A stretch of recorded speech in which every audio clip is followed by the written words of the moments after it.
This message has kind of a nice little ring to it. Where there's a will, there's a way.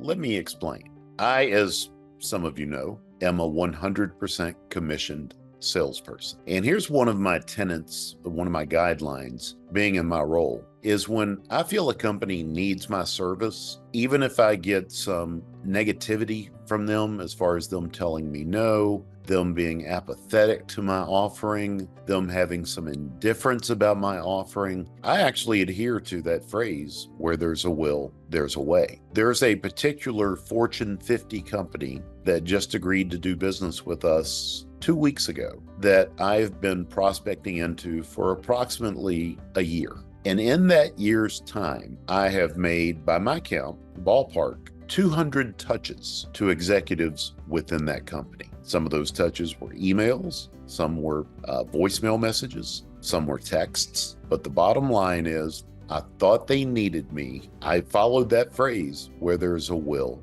there's a way. In those 200 touches that I executed, they were probably on 6 different individuals, because during that year's time, I changed my strategy a half dozen times or so. I would go down one avenue within the company, attempting to get the attention of a decision maker, and no good.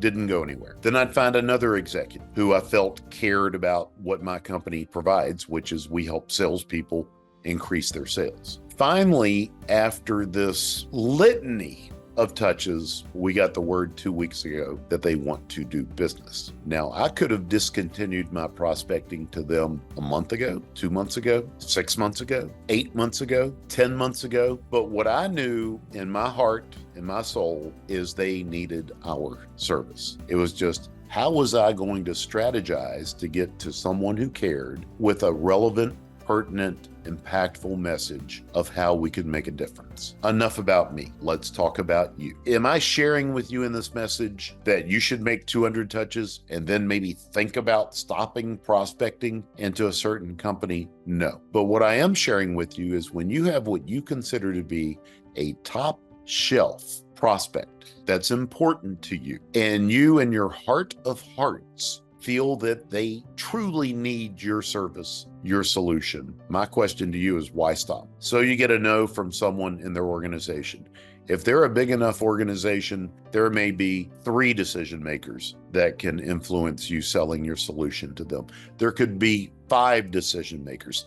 There could be 10 folks that either can make a decision or influence a decision being made. Please exhaust all the different avenues that you've got within these important prospects. And just remember, where there's a will, there's a way. Keep after it. Even if you hear no or get indifference from one prospect within that account, find another one. If you get indifference from that one, seek out another one. The overriding point, folks, is why not?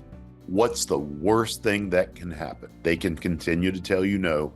And then another thing you've got going for you is you can outweight them. And that's the second key phrase that really controls my career, is when I continue to get no's from a company, in my mind, I know I can outweight them. Here's what they don't know that I know, is they will be one of my clients at some point in the future. They just don't know it yet. So I hope this message helps you with remaining persistent with those important prospects. And kind of an asterisk to this whole message is, I wouldn't suggest you do this with any run-of-the-mill prospect. But for your important prospects, the bigger prospects in your module, in your territory, again, why not activate your creativity?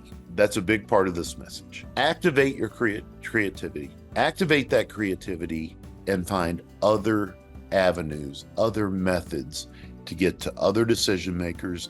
Communicate your message a little bit differently. And again, what's the worst that can happen? Thank you for watching the video. Have a great day.